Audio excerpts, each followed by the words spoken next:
हम कल जहाँ पे छोड़ा था आज हम वहीं से शुरुआत करने वाले हैं। तो देखते हैं कौन सा टाइप है हमारा आज का।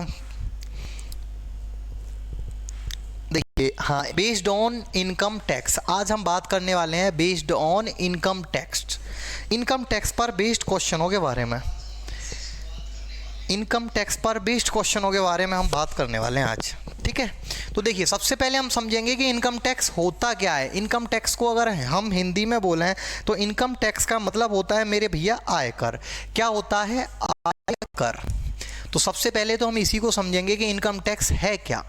इनकम टैक्स को पहले समझते हैं। चलिए समझते हैं, पहले पेज पर आते हैं। चलिए देखिए, एक तो हम कुछ पैसा कमाते हैं जो होती है हमारी इनकम। जो हम पैसा कमा रहे हैं वो हो गई हमारी इनकम। इस पर हम कुछ टैक्स दे देते हैं और टैक्स देने के बाद में जो हमारे हाथ में पैसा आता है वो होता है हमारा नेट इनकम।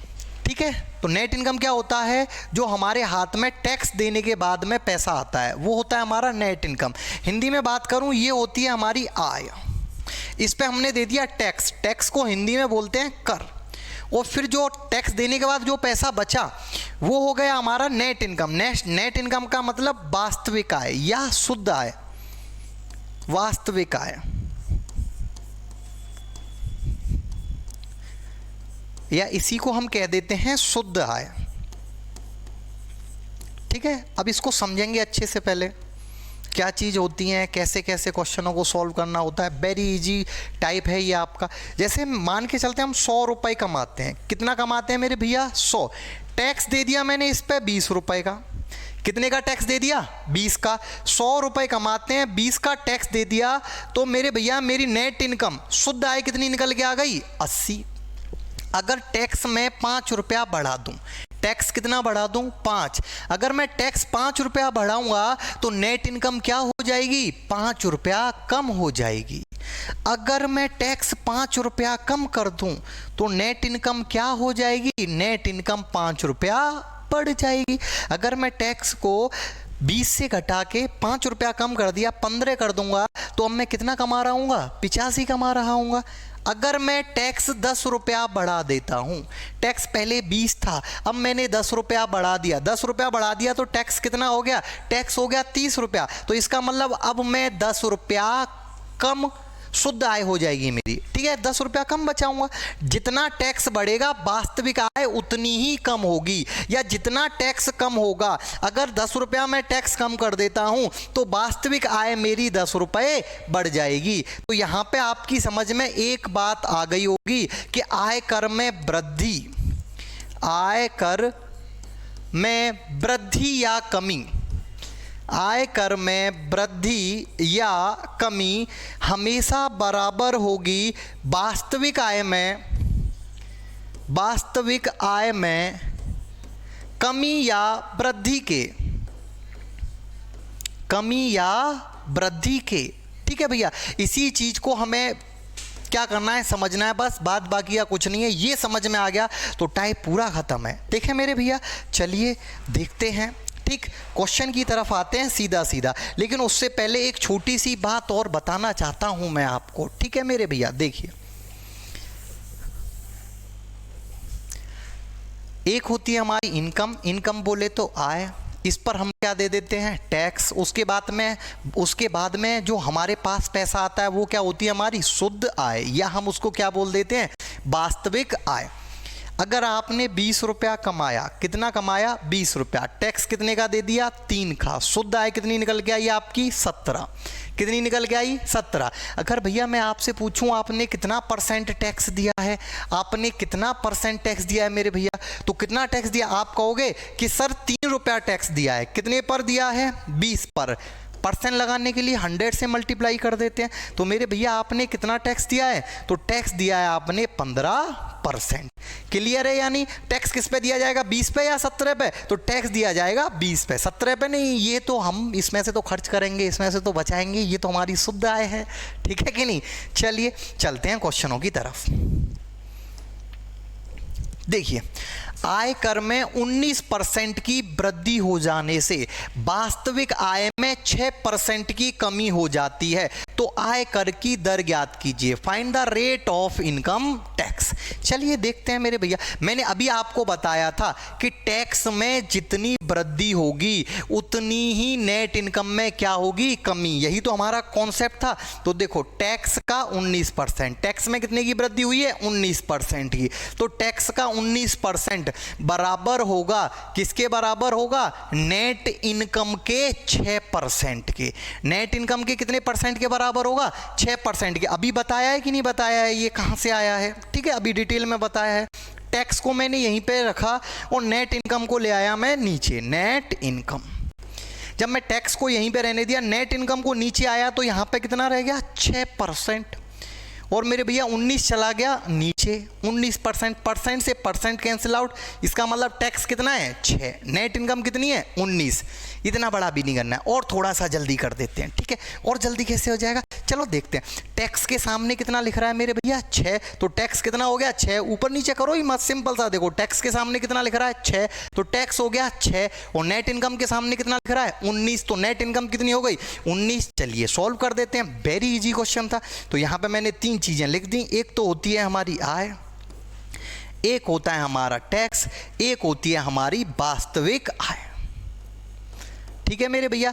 तो देखो टैक्स कितना है, तो आप कहोगे भैया टैक्स 6 है, वास्तविक आय कितनी है, वास्तविक आय 19 है, 19 रुपया वास्तविक आय है, 6 रुपया टैक्स है, तो आपकी इनकम कितनी है, आपकी इनकम है 25 रुपया, ठीक है। 19 रुपया वास्तविक आय है, 6 रुपया टैक्स है, तो इनकम कितनी निकल के आ गई, इनकम निकल के आ गई 25 रुपया, ठीक है। कितना टैक्स देते हो, 6, कितने पर देते हो, 25 पर, मल्टीप्लाई बाई 100, तो आपका आंसर कितना आ गया मेरे भैया, कितना टैक्स देते हो आप, 24%। अगर कंसेप्ट क्लियर है तो क्वेश्चन का आंसर 2 से 3 सेकंड में निकल के आ जाता है। तो मेरे भैया कितना है हमारा रेट ऑफ इनकम टैक्स, आयकर की दर कितनी है, 24%, ठीक है।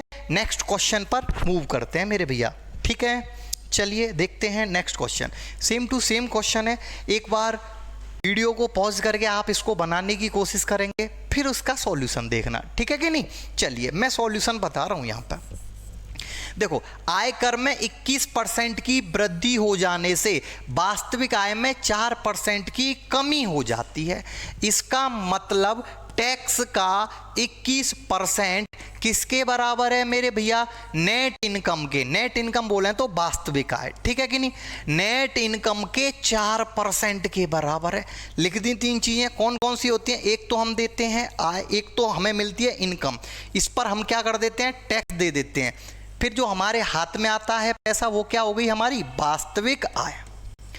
तो मेरे भैया आप टैक्स कितना है, टैक्स की वैल्यू निकल के आ गई 4, टैक्स के सामने लिखा है 4, तो टैक्स की वैल्यू 4। नेट इनकम मतलब वास्तविक आय, वास्तविक आय कितनी निकल के आ गई हमारी 21 रुपया वास्तविक आय है, 4 रुपए का टैक्स है, इसका मतलब इनकम कितनी है आपकी। तो आप कहोगे सर इनकम है हमारी 25, कितना रुपया टैक्स दे रहे हो, 4, कितने पर दे रहे हो, 25 पर, मल्टीप्लाई बाई 100, ये कट गया इससे 4 टाइम्स, आंसर कितना आ गया 16%।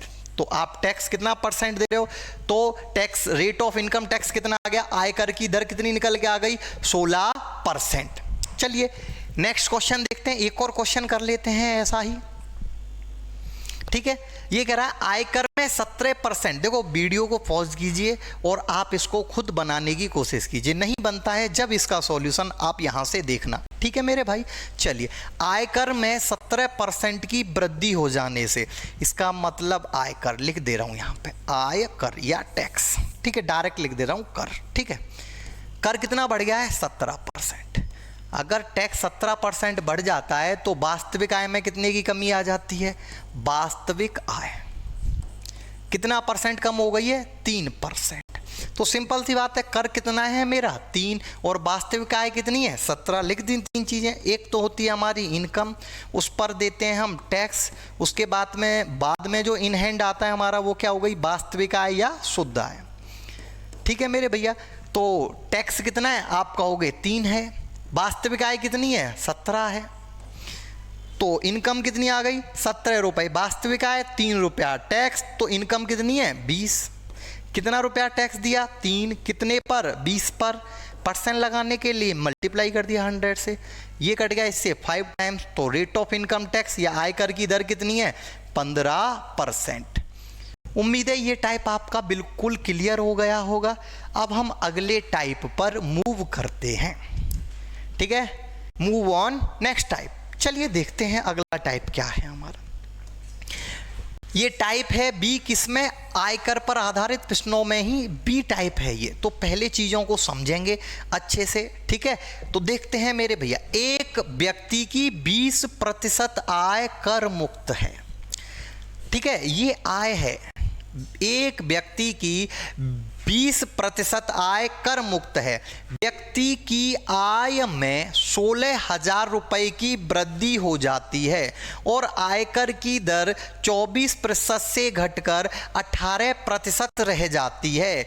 यदि वह दोनों ही स्थितियों में समान कर अदा करता है तो व्यक्ति की आय ज्ञात कीजिए। वेरी इजी क्वेश्चन है, क्वेश्चन में कुछ नहीं है, समझते हैं मेरे भैया।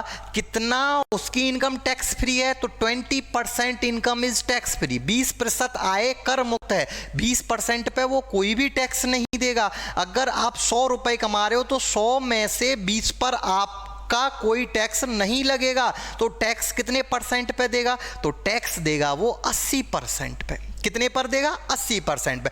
100 कमा रहे हो, 20 पे टैक्स नहीं दे रहे हो, तो इसका मतलब टैक्स कितने पे दे रहे हो आप? 80 पर, ठीक है। तो मैं मान लेता हूं ये कमाता है x, 20% टैक्स फ्री है, तो टैक्स कितने पर देगा ये? 80% पे। जितना कमा रहा है उसके 80% पे ये टैक्स देगा। और टैक्स पहले कितना दे रहा था वो? 24%। कितना टैक्स देता है? 24%। अच्छा, अगली कंडीशन में क्या होता है? अब उसकी इनकम बढ़ गई है 16,000। पहले इनकम x थी, तो अब इनकम कितनी हो गई? x plus 16,000। 16,000 इनकम बढ़ गई, लेकिन आज भी वो 20% पे टैक्स नहीं देगा, क्योंकि 20% उसकी इनकम टैक्स फ्री है, ठीक है। तो टैक्स कितने पर देगा? 80% पर। लेकिन अब वो कितना टैक्स देगा? 18%, क्योंकि रेट ऑफ इनकम टैक्स घट गया है, आयकर की दर घट गई है। पहले 24 थी, अब कितनी रह गई है? 18। तो कितना टैक्स देगा वो? अब वो 18% टैक्स देगा।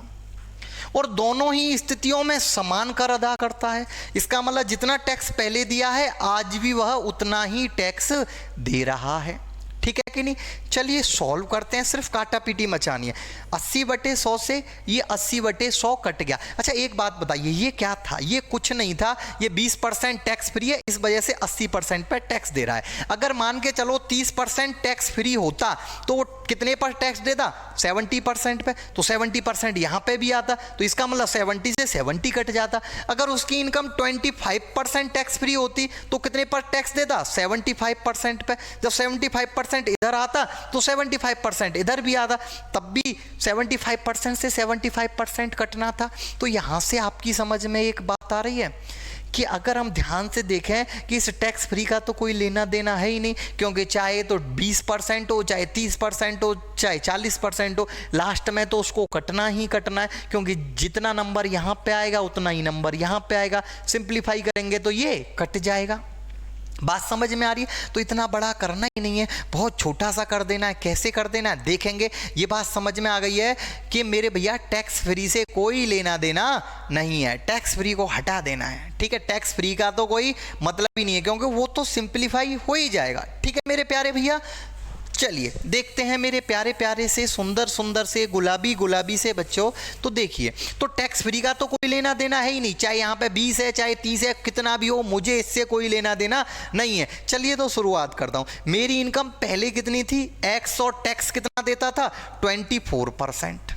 अच्छा, अब इनकम क्या हो गई है? 16,000 बढ़ गई है। अब इनकम कितनी हो गई है? X plus 16,000। अब मैं कितना टैक्स देता हूं? 18%। और दोनों ही कंडीशन में टैक्स क्या है? इक्वल है। दोनों ही कंडीशन में जितना मैं टैक्स दे रहा हूं वो क्या है? बराबर है। जितना टैक्स पहले था उतना ही टैक्स अब है। देखो दोनों ही स्थितियों में समान कर अदा करता है, ठीक है भैया। तो सॉल्व कर लेना है, आंसर आ जाएगा। 6 से कट गया, 6 से कट गया 3 बार, 6 से कट गया 4 बार। ये हो गया 4x equal to 3x plus का 16 तिया 48,000, तो x की वैल्यू कितनी आ गई मेरे भैया 48,000। मतलब उसकी इनकम कितनी है 48,000। कोई दिक्कत, कोई परेशानी? जब कोई परेशानी नहीं है मेरे भैया तो और समझेंगे। ये तो हो गया थोड़ा सा बड़ा, और छोटा कर देते हैं इसको, और छोटा कर देते हैं मेरे भाई। चलिए और छोटा कर देते हैं। और छोटा कैसे किया जा सकता है, ठीक है, और जल्दी कैसे कर सकते हैं, ठीक है, ये तो काफी लेंदी हो गया ना। और छोटा कैसे कर सकते हैं? देखो मेरे भैया और भी छोटा हो सकता है। हाँ, और छोटा कैसे किया जा सकता है? चलिए और छोटा भी देखते हैं कैसे होता है मेरे भाई, और भी जल्दी कर सकते हैं। ये तो बड़ा हो गया, मजा नहीं आया। देखो और छोटा कर सकते हैं। एक बात बताओ मेरे भैया, पहले वो कितना टैक्स देता था? 24%। अब वो कितना परसेंट टैक्स दे रहा है? 18%। अरे कुछ बात समझ में आ रही है कि नहीं आ रही है? पहले वो 24% टैक्स दे रहा था, अब वो 18% टैक्स दे रहा है। इसका मतलब तो उसको तो 6% का फायदा हो गया।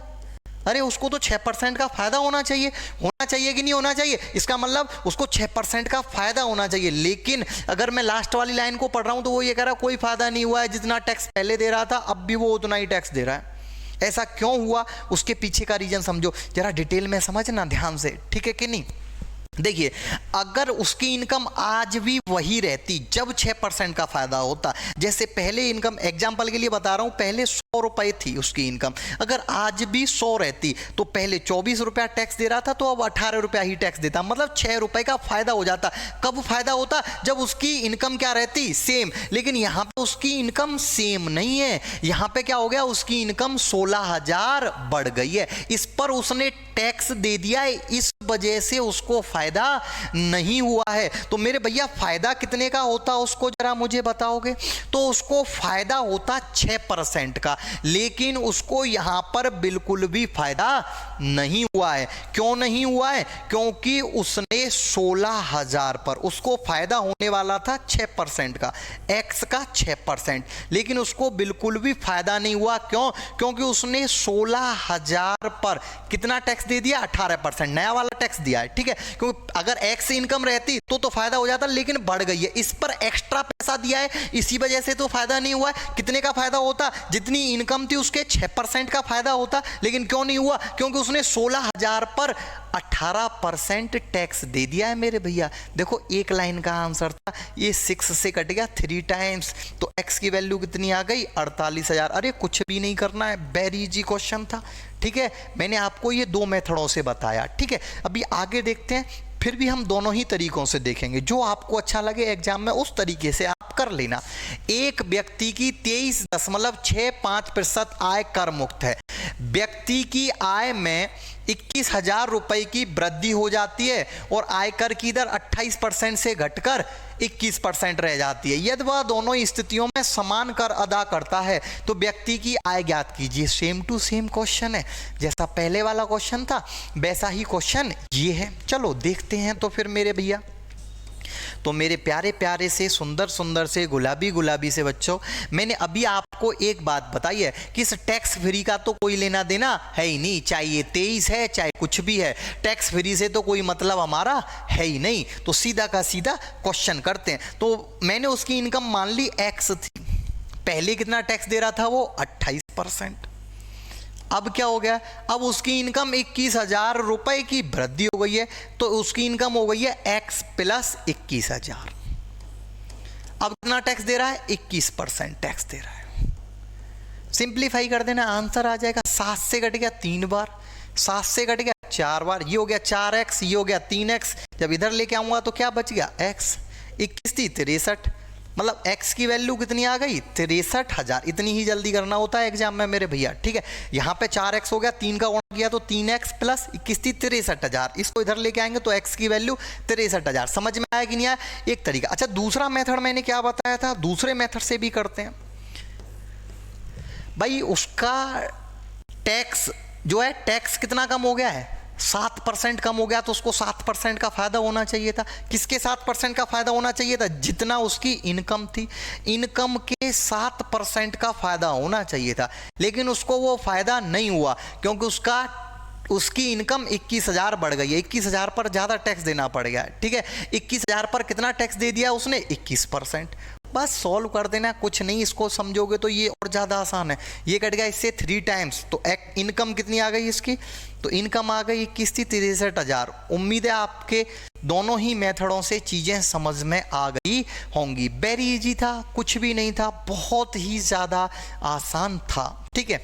चलिए नेक्स्ट टाइप पर मूव करते हैं हम।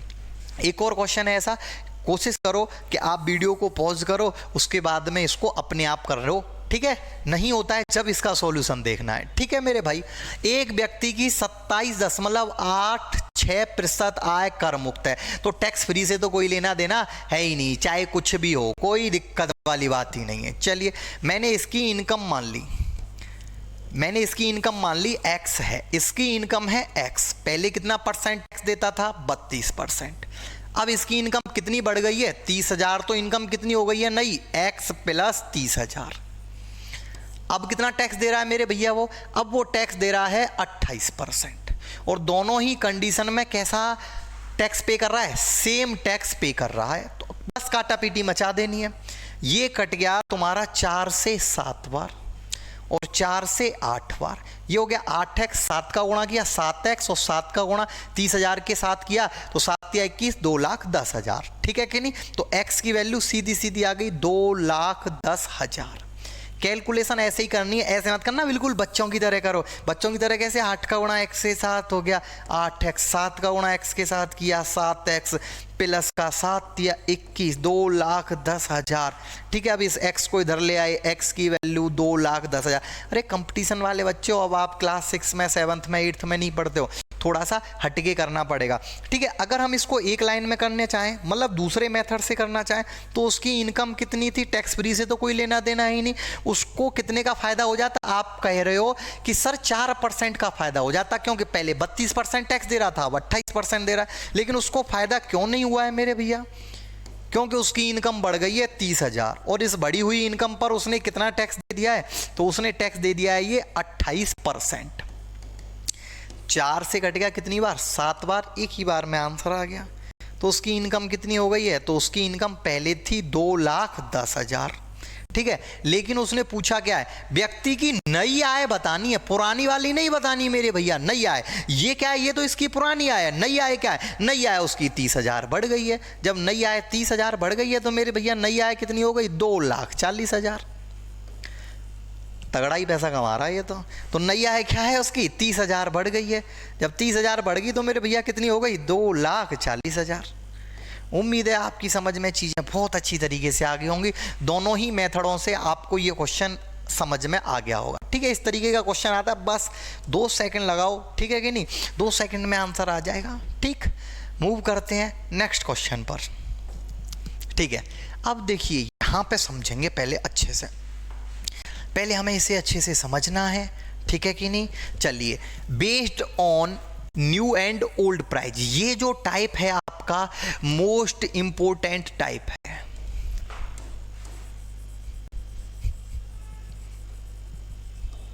ये जो टाइप है आपका मोस्ट इंपोर्टेंट टाइप है। इस टाइप में से क्वेश्चन एग्जाम में पूछा ही जाता है ज्यादातर, ठीक है मेरे भैया। तो ये एग्जामिनर का फेवरेट टाइप है। देखें क्वेश्चन को किस तरीके सॉल्व करना है।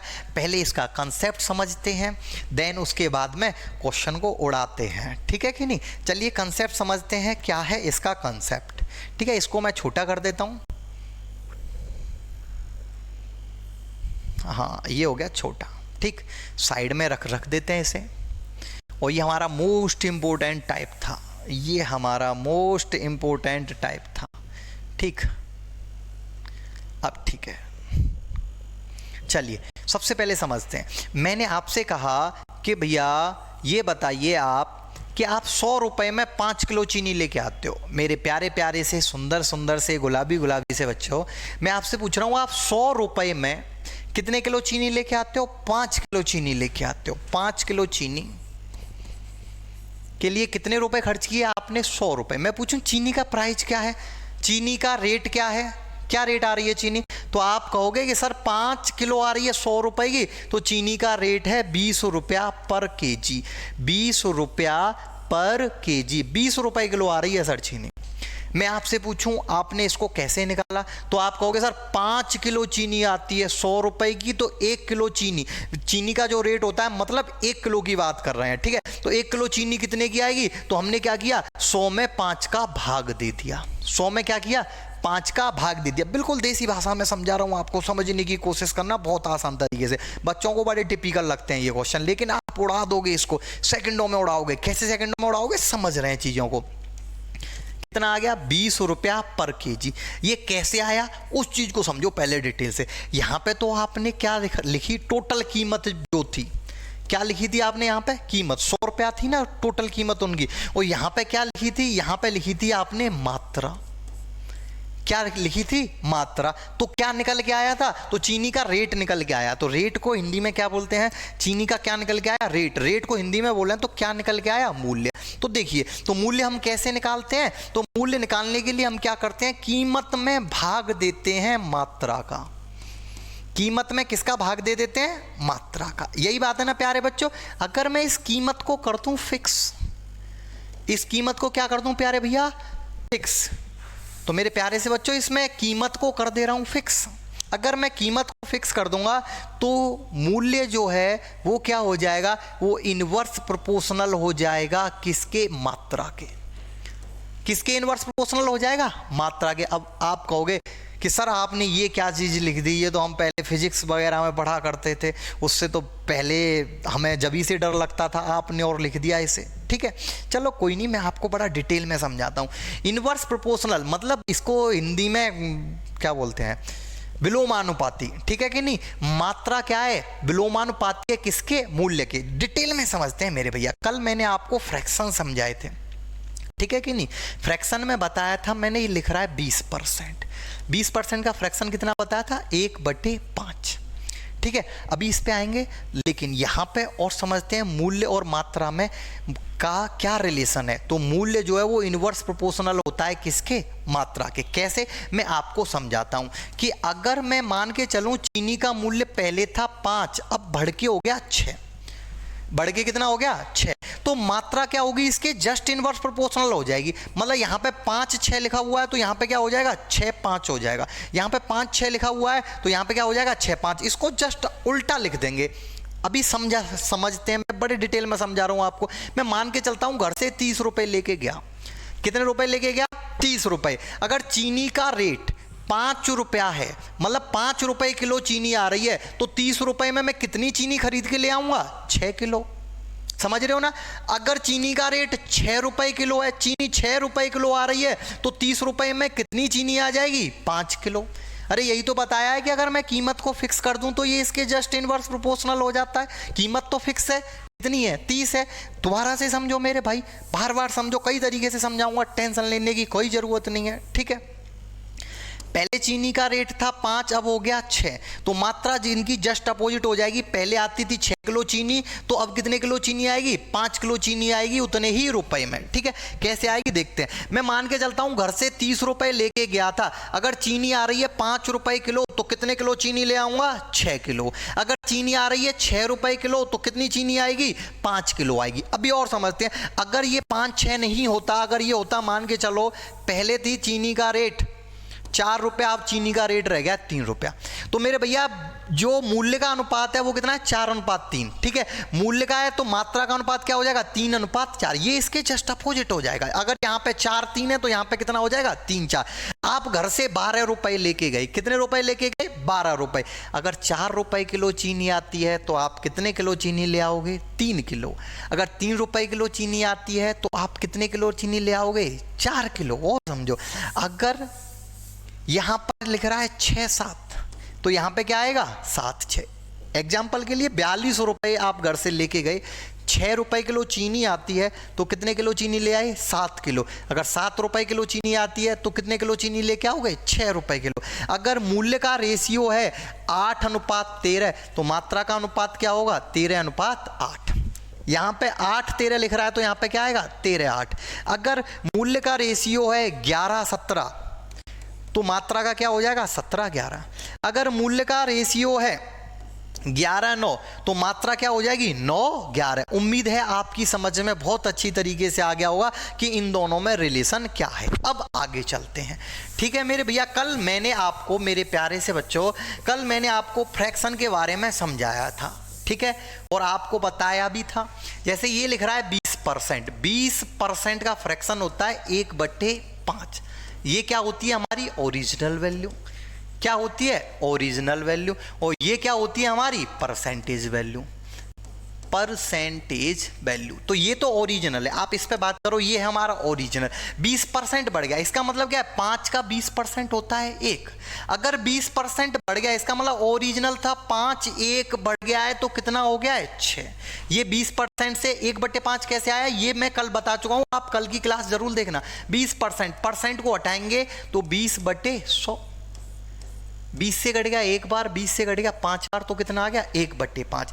मतलब ये है इसका ओरिजिनल प्राइस। अगर चीनी का ओरिजिनल प्राइस है 5 तो नया कितना है, तो नया है 6। ये बात हो रही है मूल्य की। तो मेरे भैया मात्रा कितनी होगी, तो आप कह दोगे सर मात्रा होगी 6 5, ठीक है। अगर मैं यहां पे बोल देता हूं ये वृद्धि की बात हुई है, लेकिन अगर कमी की बात आ जाए, जैसे ये आ गई 25% की कमी, तो 25% का रेशियो क्या होता है, 25% का फ्रैक्शन क्या होता है 1/4। 4 क्या है ओरिजिनल, 1 की क्या हुई है कमी। इसका मतलब पहले ओरिजिनल मूल्य तो आ गया हमारा 4, 1 की कमी हो गई तो नया मूल्य कितना रह गया 3। इसका मतलब मात्रा कितनी हो जाएगी 3 4। उम्मीद है आपकी समझ में बहुत अच्छे से चीजें आ गई होंगी।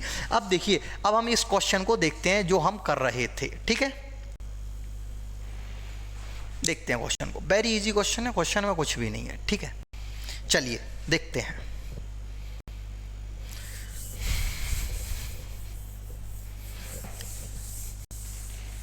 क्या कह रहा है क्वेश्चन, क्वेश्चन कह रहा है चीनी के मूल्य में 20% की वृद्धि हो जाने से एक व्यक्ति 900 रुपए में 5 किलो चीनी कम खरीदता है।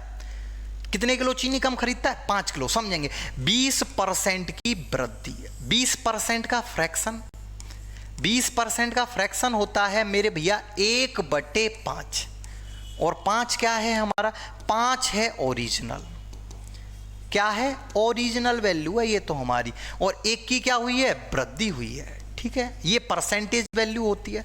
तो ओरिजिनल कितना है ओरिजिनल, और यहां पे लिख दिया मैंने न्यू, मतलब नया।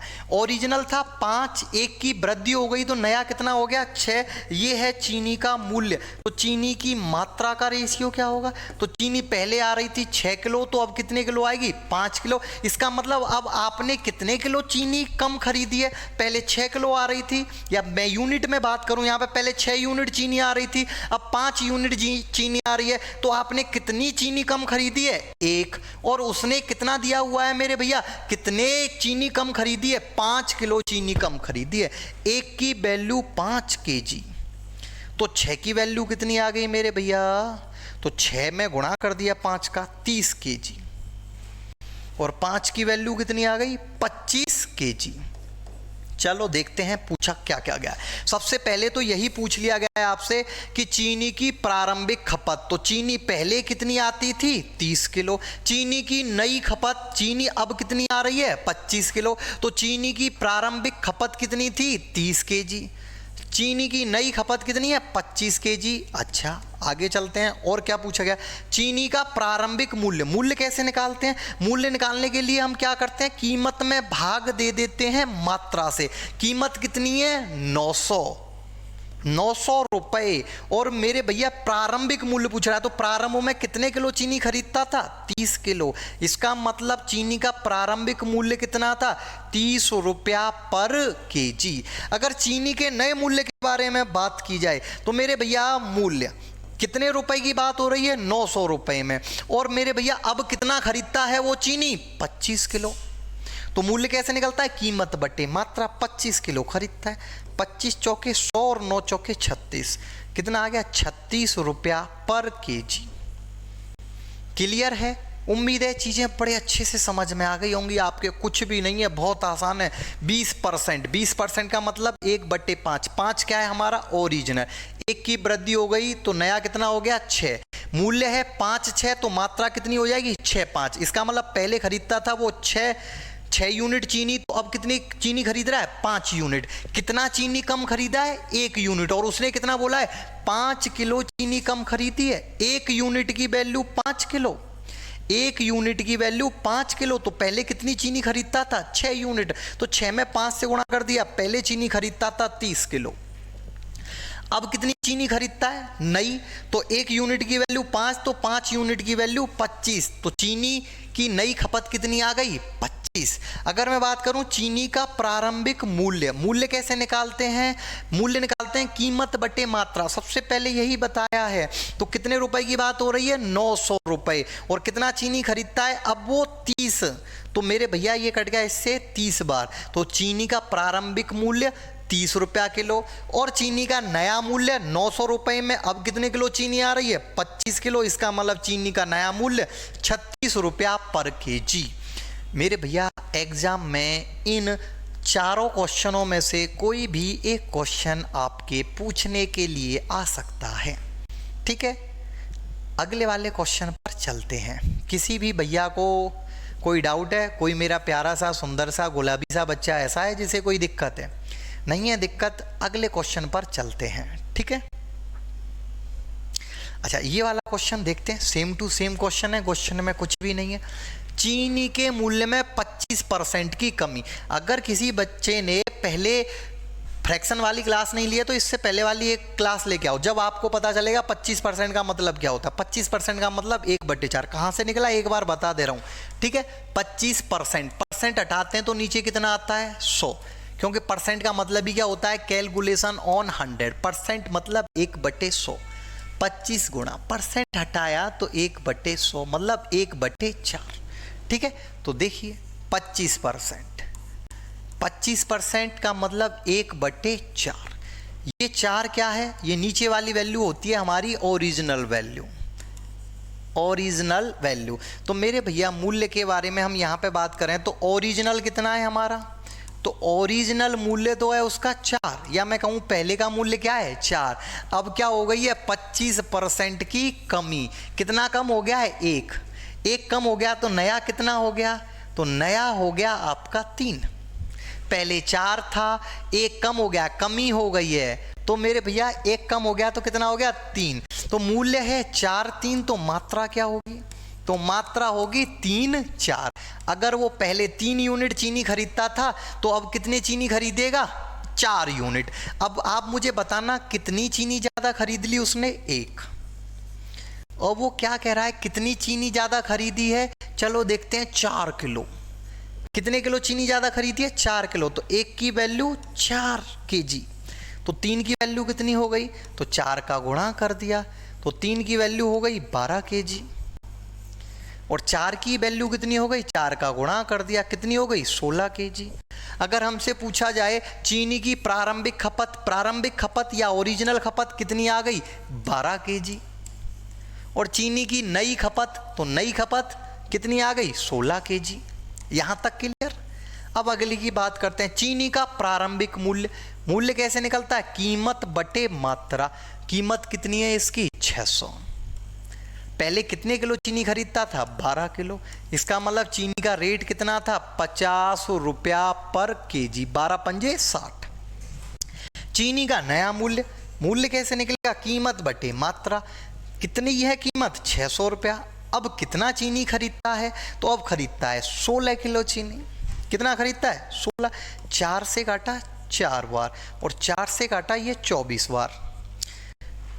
4 से 4 बार और 4 से देखो 600 बटे 16। 4 से 4 बार, 15 चौके 60, 150 बार, ठीक है।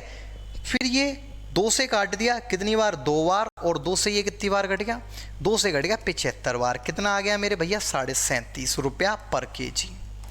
37.5 रुपया पर केजी, ठीक है। तो कैलकुलेशन में दिक्कत, गलती ना करें, ठीक है। Any doubt? उम्मीद है किसी भी भैया को कोई भी दिक्कत नहीं होगी, ठीक। चलिए अगले क्वेश्चन पर मूव करते हैं। सेम टू सेम क्वेश्चन है मेरे भाई। आप एक बार वीडियो को पॉज करेंगे, देन उसके बाद में आप अपने आप करेंगे। नहीं होगा तो हम हैं ना, क्यों टेंशन ले रहे हो? ठीक है, जब हम हैं तो टेंशन लेने की कोई भी ज़रूरत नहीं है। ठीक, चलिए देखते हैं। 16(2/3% की कमी, 16(2/3%, इसका फ्रैक्शन कितना होता है? 1/6। 6 क्या है? ओरिजिनल वैल्यू, और 1 क्या है? Percentage value. ठीक है, तो मेरे भैया मूल्य, तो ओरिजिनल मूल्य कितना है उसका? 6। एक की क्या हुई है? कमी, एक की कमी हो गई तो नया मूल्य कितना आ गया? 5। अगर मूल्य का रेशियो 6:5 है तो मात्रा कितनी होगी? आप कहोगे सर मात्रा होगी 5-6। इसका मतलब कितना ज़्यादा खरीद लिया उसने? 1 यूनिट। और इसने कितना दिया हुआ है? 5 किलो चीनी अधिक खरीद ली है। एक की वैल्यू 5, जब एक की वैल्यू 5 केजी, तो मेरे भैया पहले कितनी चीनी खरीदता था? 5 यूनिट। एक की वैल्यू 5, तो 5 की वैल्यू कितनी आ गई? 25। अगर पूछा जाए कि नई खपत क्या है, एक की वैल्यू 5 तो 6 की वैल्यू कितनी हो गई? 30 केजी। ठीक है, तो अगर चीनी की प्रारंभिक खपत 5, 5 की वैल्यू 25 केजी, कितना खरीदता था? 25 किलो। चीनी की नई खपत 30 किलो। चीनी का प्रारंभिक मूल्य कितने रुपए खर्च करता था? 1200 रुपये। और चीनी कितनी खरीदता था? 25। 25 चौके 100 और 12 चौके 48, 48 रुपया पर केजी। ठीक है, चीनी का नया मूल्य कितना रुपया खर्च करता है? 1200। नई कितनी की चीनी आई है? अब आई है 30 किलो, तो चीनी का अब प्राइस कितना है? 40 रुपया पर केजी। वेरी इजी क्वेश्चन है। चारों में से कोई भी एक क्वेश्चन आपका एग्जामिनर पूछ सकता है, कोई भी एक पूछ सकता है। किसी भैया को कोई दिक्कत है, अगर दिक्कत है तो आप मुझे बता दीजिए, मैं दोबारा से रिपीट कर दूंगा। ठीक है, आप कमेंट कर दिया करो। ठीक, कल की क्लास आप लेना एक बार पहले। तो कल की क्लास में मैंने आपको बताया है कि 16(2/3% का मतलब क्या है? 16(2/3% का मतलब है 1/6। क्या दिक्कत है? कोई दिक्कत नहीं है, बहुत अच्छा, वेरी गुड। अच्छा, 16(2/3% का मतलब क्या है? 1/6। 6 क्या है? ओरिजिनल वैल्यू, तो 6 है हमारी ओरिजिनल वैल्यू। एक की क्या हुई है? कमी, बोला है कमी, एक की कमी हो गई तो नया कितना आ गया? 5। अगर मैं यहाँ पर मात्रा के बारे में बात करूँ, इसका जस्ट इनवर्स प्रोपोर्शनल होता है, तो मात्रा कितनी हो गई? 5, 6। पहले वो 5 किलो चीनी खरीदता था, तो अब कितने खरीद रहा है? 6 किलो। कितना बढ़ गया है हमारे अकॉर्डिंग? 1। और उसने क्वेश्चन में बोला है कि अब वो 5 किलो चीनी अधिक खरीद रहा है, मतलब एक की वैल्यू है 5 केजी, तो 5 की वैल्यू कितनी आ गई? 25 केजी। मतलब पहले खरीदता था वो 25 किलो, अब कितने किलो खरीदता है? तो 5, एक की वैल्यू 5, तो 5 की वैल्यू 25 और 6 की वैल्यू 30, 30 के लिए। दो आंसर तो ये आ गए। इसका आंसर आ गया 25 केजी। प्रारंभिक खपत, नई खपत 30 केजी। अब रेट के बारे में बात की जाए तो रेट क्या होता है? रेट होता है कीमत। कीमत कितनी है? 1200। तो 1200 रुपये टोटल खर्च कर रहा है और पहले खरीदता था वो 25 किलो चीनी, तो चीनी का रेट कितना हो गया भैया? 12 चौके 48 रुपया पर केजी। उम्मीद है बहुत अच्छी तरीके से समझ में आ गई होंगी चीज़ें, ठीक है कि नहीं? अगर आ रही हैं समझ में तो कमेंट में बताया करो, ठीक। और 1200 रुपये में मेरे भैया नई कितनी खरीदी है? 30 केजी। कितना आ गया? 40 रुपया पर केजी। क्लियर है? चलिए आगे चलते हैं। सेम टू सेम ये क्वेश्चन है, बिल्कुल सेम टू सेम ऐसा ही क्वेश्चन है। तो आप एक बार वीडियो को पॉज कीजिए और देन अपने आप करने की कोशिश कीजिए। नहीं होता है तो फिर हम यहाँ पे हैं ही, टेंशन लेने की कोई ज़रूरत है ही नहीं, ठीक है। चलिए पहले वीडियो को पॉज करेंगे, अपने आप करने की कोशिश करेंगे, फिर सॉल्यूशन देखेंगे, ठीक है ना। चलिए चलते हैं आगे। देखिए 12.5% की वृद्धि, तो 12.5% का फ्रैक्शन 1/8, ठीक है। ये पता होने चाहिए, कल मैं बता चुका हूं ये सारी चीजें। 1/8, इसका मतलब इसकी ओरिजिनल वैल्यू 8, तो नई वैल्यू क्या हो जाएगी? वृद्धि हो रही है, वृद्धि हो रही है, 1 की वृद्धि हो गई तो नई कितनी हो गई? 9। अगर मैं मात्रा के बारे में बात करूं तो पहले 9 यूनिट खरीदते थे तो अब 8 यूनिट, इसका जस्ट अपोजिट हो जाता है। यहाँ 8 9 है तो यहाँ पे 9 8 आ जाएगा। ठीक है कि नहीं, क्लियर है? चलिए, तो अब मुझे आप बताओ इसने कितना कम खरीदा है? 1 यूनिट, 1 यूनिट कम खरीदा है। और वो क्या कह रहा है, कितना कम खरीदा है? तो कितना कम खरीदा है? 4 किलो। तो 1 की वैल्यू 4 kg। तो मेरे भैया प्रारंभिक खपत कितनी है? 9। तो 9 की वैल्यू 9 गुणा 4 बराबर 36 kg। क्लियर है ना? क्लियर है तो एक बार बोलेंगे यस सर। ठीक है, चीनी की नई खपत, तो नई खपत कितनी है मेरे भैया? 8। New consumption 8। 1 की वैल्यू 4 तो 8 की वैल्यू कितनी हो गई? 8 गुणा 4 32 kg। Any doubt? चलिए, चीनी का प्रारंभिक मूल्य कैसे निकलता है? कीमत में भाग दे देते हैं मात्रा से। चलिए देखते हैं, तो कितने रुपए की बात हो रही है? 1440। तो 1440 रुपए में पहले वो कितने किलो चीनी खरीदता था? तो 36 किलो। ठीक है, तो 36 से इसमें भाग दे दिया तो 36 चौके 144। तो कितना आ गया? 40 रुपया पर केजी। ठीक है, नया मूल्य।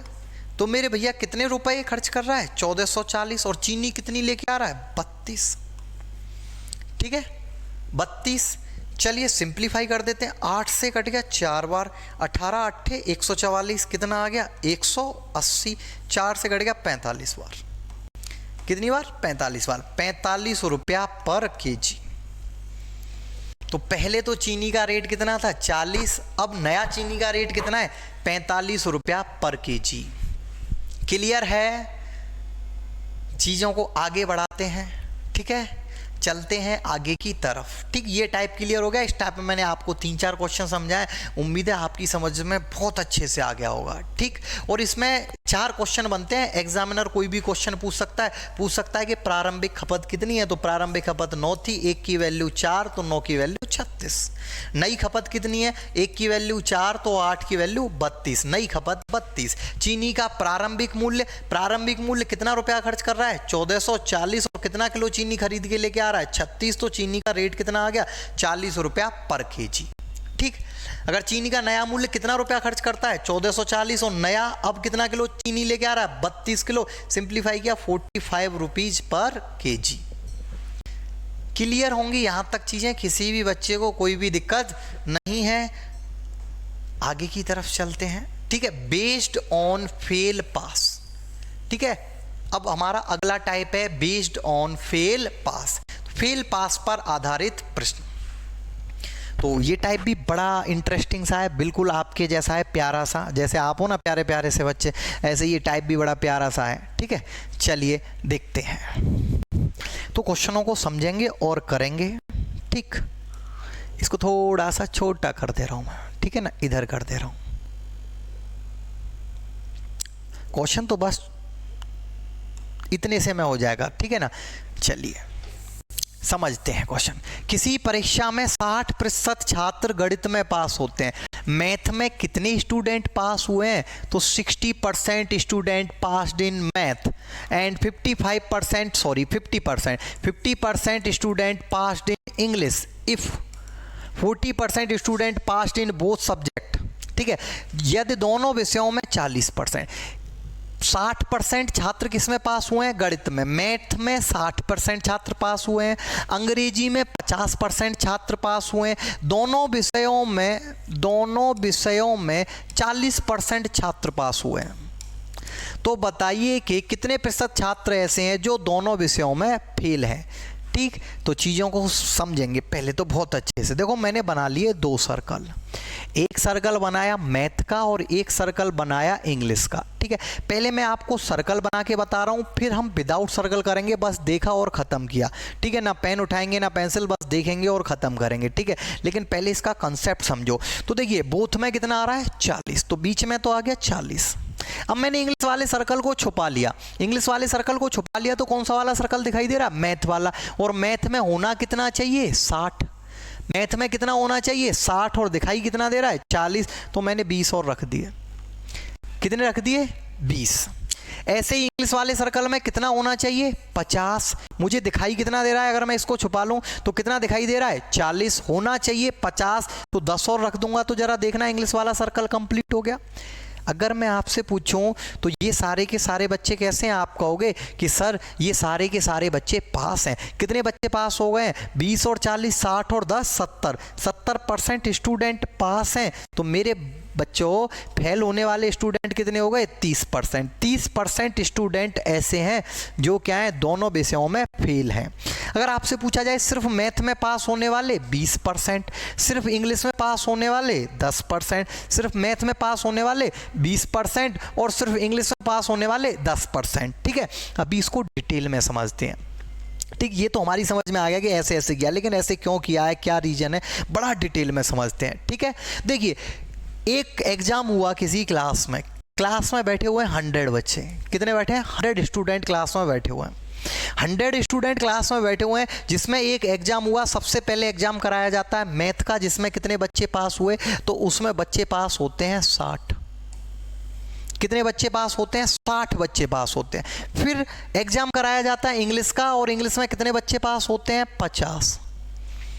कितने बच्चे पास होते हैं 50। ठीक है, चलिए फिर उसके बाद में पता चलता है कि भाई कुछ बच्चे ऐसे भी तो होंगे जिन्होंने इंग्लिश का पेपर दिया है वो मैथ में भी पास थे। कुछ बच्चे ऐसे भी होंगे जिन्होंने जो इंग्लिश में भी पास हैं और मैथ में भी पास हैं। कुछ ऐसे हैं जो क्या हैं सिर्फ इंग्लिश में ही पास हो पाए लेकिन मैथ में पास नहीं हो पाए। कुछ ऐसे भी होंगे जो सिर्फ मैथ में तो पास हो पाए लेकिन इंग्लिश में पास नहीं हो पाए। कुछ ऐसे होंगे जो दोनों में पास होंगे। ठीक है, तो चलिए समझते हैं। तो 60% स्टूडेंट मैथ में पास हुए, जिनमें से कुछ स्टूडेंट ऐसे भी तो होंगे जो इंग्लिश में पास हुए होंगे। देखो ये दिया हुआ है दोनों विषयों में पास होने वाले 40, दोनों विषय में 40 पास हुए हैं, तो सिर्फ मैथ में कितने हुए हैं 20।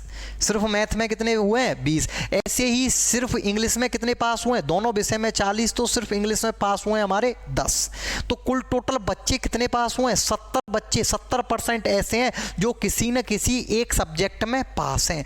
जब किसी न किसी एक सब्जेक्ट में पास होने वाले बच्चों की संख्या है 70%, तो फेल होने वाले कितने स्टूडेंट हो गए 30%। 30% बच्चे ऐसे हैं जिनका दोनों विषयों में डिब्बा गोल है। और समझते हैं, ठीक है ना, और डिटेल में बताता हूँ आपको। देखिए मेरे भैया कि देखिए सिर्फ मैथ में पास होने वाले 20, सिर्फ इंग्लिश में पास होने वाले 10, दोनों विषय में पास होने वाले 40, टोटल 70% स्टूडेंट ऐसे हैं जो कम से कम एक विषय में पास हैं। तो बचे हुए स्टूडेंट जो हैं, कोई भी चीज़ हो अपने आप में 100% होती है। बचे हुए स्टूडेंट ऐसे हैं जिनका दोनों विषय में डिब्बा गोल है। और समझो डिटेल में। देखो एक एग्जाम हुआ, एग्जाम में इतने इतने बच्चे पास हुए। मैंने कहा वो बच्चे खड़े हो जाओ जो दोनों विषयों में पास हैं। तो कितने बच्चे खड़े हुए 40 बच्चे खड़े हुए और वो क्लास से निकल गए। क्लास से मैंने कहा ऐसा कि आप बाहर चले जाइए, वो बाहर चले गए। फिर मैंने कहा वो बच्चे खड़े हो जाओ। अब जो क्लास में बच्चे बैठे होंगे वो ऐसे होंगे, वो एक भी बच्चा ऐसा नहीं होगा जो दोनों विषयों में पास है। अब जो बैठे हैं वो ऐसे होंगे या तो मैथ में पास हैं या इंग्लिश में पास हैं या दोनों विषयों में डिब्बा गोल है उनका। ठीक है कि नहीं। तो फिर मैंने कहा वो बच्चे खड़े हो जाओ जो मैथ में पास हैं। तो कितने बच्चे खड़े हुए होंगे 20 बच्चे खड़े हुए होंगे। वो मैंने कहा आप बाहर चले जाइए, वो भी बाहर चले गए। अब मैंने कहा वो बच्चे खड़े हो जाओ जो इंग्लिश में पास हैं। तो इंग्लिश में पास वाले कितने बच्चे खड़े हुए 10 बच्चे खड़े हुए। कुल टोटल कितने बच्चे, मैंने कहा आप भी बाहर चले जाओ। कितने बच्चों को बाहर भेज दिया 70 बच्चों को। अब जो क्लास में बच्चे बैठे हैं वो ऐसे हैं न तो मैथ में पास हैं न इंग्लिश में पास हैं, वो किसी भी सब्जेक्ट में पास नहीं है क्योंकि पास वाले बाहर चले गए। जो अंदर बैठे हैं अब उनकी लगेगी घोटाई क्योंकि वो हो गए फेल। तो ये बच्चे हुए जो बच्चे हैं 30%, ये ऐसे स्टूडेंट हैं जिनका दोनों सब्जेक्ट में डिब्बा गोल है। तो दोनों विषयों में फेल होने वाले स्टूडेंट कितने हो गए 30%। ठीक है कि नहीं। अभी इसमें मैं आपको ये भी बताऊंगा कि सिर्फ मैथ में फेल होने वाले कितने हैं, सिर्फ इंग्लिश में फेल होने वाले कितने, वो भी बताऊंगा। ठीक है ना। ठीक, वो थोड़े से ऊपर लेवल की चीज़ें हो जाती हैं लेकिन सारी चीज़ें बता के चलेंगे। ठीक है, कतई मौज कर दी जाएंगी आपकी। चलिए नेक्स्ट क्वेश्चन पर चलते हैं। सेम टू सेम क्वेश्चन है, पहले इन क्वेश्चनों को कर लें, वो भी सारी चीज़ें बताऊंगा आपको। ठीक है ना। देखो कितने सर्कल बना लिए मेरे भाई, 2 सर्कल बना लिए। ठीक है, ये कह रहा है किसी परीक्षा में 80% छात्र गणित में पास होते हैं, 89% छात्र अंग्रेजी में पास होते हैं, यदि दोनों विषयों में 7% फेल होते हैं। चलो समझेंगे पहले इसको अच्छे से। ठीक है ना, क्या दिया हुआ है 80% छात्र पास होते हैं मैथ में। मैथ में पास होने वाले कितने हैं? 80% स्टूडेंट पास्ड इन मैथ पास होते, 89% अंग्रेजी में पास होते हैं, 89% स्टूडेंट पास्ड इन इंग्लिश। ये किस में पास हुए हैं? इंग्लिश में। अब दोनों विषयों में 7% फेल होते हैं। बोथ में क्या हुआ है? बोथ में 7% क्या है? फेल है। जरा ध्यान से देखेंगे इस चीज को। देखो यहाँ पे क्या है? पास है, यहाँ पे क्या है? पास है, लेकिन यहाँ पे क्या है? फेल है। ये तीनों एक जैसे होने चाहिए, तो एक ऐसे कैसे करेंगे? तो हम हमेशा डिपेंड रहेंगे बोथ वाले पर। जो बोथ में है ना उसी वही ये होने चाहिए। अगर बोथ वाला फेल में है तो ये भी सब फेल में होने चाहिए। अगर बोथ वाला पास में है तो ये भी सब किस में होने चाहिए? पास में होने चाहिए। तो कैसे करने हैं इनको पास में या कैसे करना है इनको फेल में, देखते हैं। बोथ वाला है फेल में, तो ये भी दोनों किस में होने चाहिए? फेल में। तो मुझे एक बात बताओ, कोई भी चीज़ अपने आप में कितना परसेंट होती है? 100%। 80% पास है, तो फेल कितने हैं? तो फेल हैं 20%। 20% क्या है? फेल। ठीक है। अगर 89% स्टूडेंट पास हैं तो फेल कितने हैं? आप कहोगे सर 11% स्टूडेंट क्या है? फेल। ये भी फेल, ये भी फेल, ये भी फेल। अब तो तीनों सेम हो गए। सेम हो गए तो एक सर्कल है हमारा मैथ वाला और एक सर्कल है हमारा इंग्लिश वाला। ठीक है। बोथ में कितना आ गया? बोथ में आ गया 7। मैथ वाले में कितने होने चाहिए? 20। मैथ वाले में होने चाहिए 20। कितने दिख रहे हैं? 7। तो कितने और रख दूं? 13। क्लियर है ना? ऐसे ही इंग्लिश वाले में कितने होने चाहिए? 11। 11 में से कितना दिखाई दे रहा है? 7। तो कितने और रख दूं? 4। ये सब कैसे स्टूडेंट हैं? ये सब हैं फेल।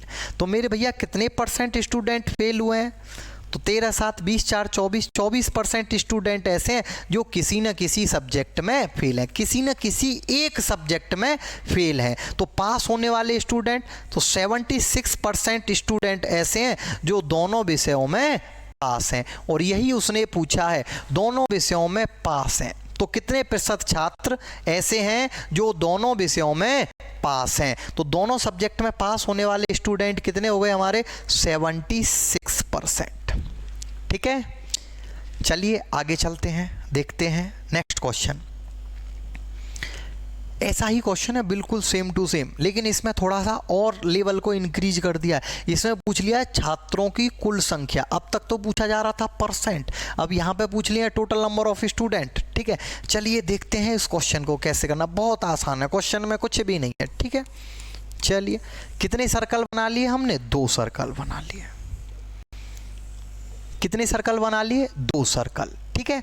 दोनों विषयों में कितने बच्चे पास होते हैं? 55%। तो बीच वाले में कितना आ गया? 55। ये वाला सर्कल मैथ का और ये वाला सर्कल हो गया हमारा इंग्लिश का। ठीक है। तो मैथ में कितने पास हुए हैं? 65। 65 में से यहाँ पे कितना लिख दिया मैंने? 55। तो यहाँ पे कितना आएगा? 10। यहाँ पे कितना आएगा? 10। मैथ वाला सर्कल कंप्लीट हो गया। अब हम आ जाते हैं इंग्लिश वाले पे। इंग्लिश वाले में कितने होने चाहिए? इंग्लिश में कितने स्टूडेंट पास हुए हैं? 60%। देखो ये भी पास हैं, ये भी पास हैं, ये भी पास हैं, तो इसमें तो कोई चेंज करना ही नहीं था। ठीक है कि नहीं? तो इंग्लिश वाले में कितना आना चाहिए? तो मेरे प्यारे बच्चों इंग्लिश वाले में कितना आना चाहिए? 5। तो कितने परसेंट स्टूडेंट हमारे क्या हो गए? पास। ये हैं पास। ठीक है। तो मेरे भैया कितने परसेंट स्टूडेंट पास हो गए? आप कहोगे कि सर 70% स्टूडेंट ऐसे हैं जो किसी न किसी एक सब्जेक्ट में पास हैं। तो दोनों सब्जेक्ट में फेल होने वाले स्टूडेंट कितने हो गए? 30% स्टूडेंट ऐसे हैं जिनका दोनों सब्जेक्ट में डब्बा गोल है। ठीक है। और वो क्या कहता है? वो ये कह रहा है कि दोनों विषयों में फेल होने वाले छात्रों की संख्या 210। और तुम्हारे अकॉर्डिंग दोनों विषयों में फेल होने वाले कितने हैं? 30%। यहां से आप 2 तरीके से कर सकते हो कि टोटल स्टूडेंट का 30%, टोटल स्टूडेंट का 30% क्या है? फेल है दोनों सब्जेक्ट में। टोटल स्टूडेंट का 30% फेल है दोनों सब्जेक्ट में, जो कितने के बराबर है? 210 के बराबर। 210। 0 से 0 घट गई, ये 3 से घट गया 70 टाइम्स 70 बार। तो टोटल स्टूडेंट कितने आ गए? टोटल स्टूडेंट, तो टोटल स्टूडेंट हो गए हमारे 700। एक तो आप ऐसे कर सकते हो, अगर आप ऐसे करना चाहो तो ऐसे भी कर सकते हो कि 30%, मतलब 30 की वैल्यू कितने के बराबर है, 210 के बराबर है। जब 30 की वैल्यू 210 के बराबर है तो 1 की वैल्यू कितने के बराबर आ गई, 1 की वैल्यू आ गई 7 के बराबर। और कोई भी चीज़ जो अपने आप में कितना होती है, टोटल कितना होता है अपने आप में 100%। जब 1 की वैल्यू 7 के बराबर तो 100 की वैल्यू कितने के बराबर हो गई, 100 की वैल्यू हो गई 700 के बराबर। तो टोटल नंबर ऑफ स्टूडेंट कितने हो गए, 700। उम्मीद है यहाँ तक सारी की सारी चीज़ें आपको समझ में आ गई होंगी। ठीक है, अभी नेक्स्ट की बात करें तो इसी के अंदर टाइप बी बनता है, जिसको हम कल देखेंगे। आज के लिए इतना ही काफ़ी है, मिलते हैं नेक्स्ट डे। ठीक है, सभी लोग लाइव आया करें। ठीक है, ज़्यादा इंटरेस्ट आता है फिर पढ़ाने में। ठीक है, मिलते हैं next day. Thank you class.